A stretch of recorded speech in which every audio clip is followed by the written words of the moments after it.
బెంగళూరు కెంపెగౌడ విమానాశ్రయంలో అరెస్టు లైంగిక దౌర్జన్యం ఆరోపణలను ఎదుర్కొంటున్న కర్ణాటక జేడీయూ నాయకుడు మాజీ ప్రధాని దేవేగౌడ మనవడు ప్రజ్వల్ రేవణ్ణను ఎట్టకేకలకు పోలీసులు అరెస్ట్ చేశారు. జర్మనీ నుంచి బయలుదేరిన ఆయన గురువారం అర్ధరాత్రి బెంగళూరు కెంపెగౌడ విమానాశ్రయంలో దిగగానే అదుపులోకి తీసుకున్నారు. ఈ ఆరోపణలు వెలుగులోకి రాకమునుపే ప్రజ్వల్ జర్మనీకి వెళ్లిపోయారు. ఆ తర్వాత భారత్కు తిరిగి రావడంలో తాత్సారం చేశారు. చివరకు మాజీ ప్రధాని దేవేగౌడ ప్రజ్వల్ రేవణ్ణకు గట్టి వార్నింగ్ ఇచ్చారు. భారత్కు వచ్చి దర్యాప్తునకు సహకరించకపోతే తన ఆగ్రహాన్ని చవి చూడాలని హెచ్చరించారు. దీంతో ప్రజ్వల్ దిగొచ్చాడు.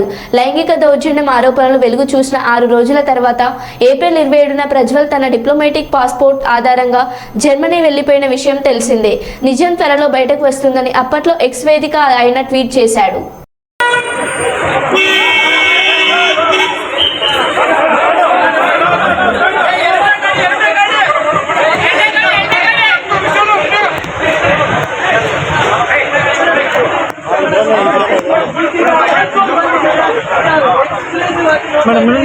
Madam.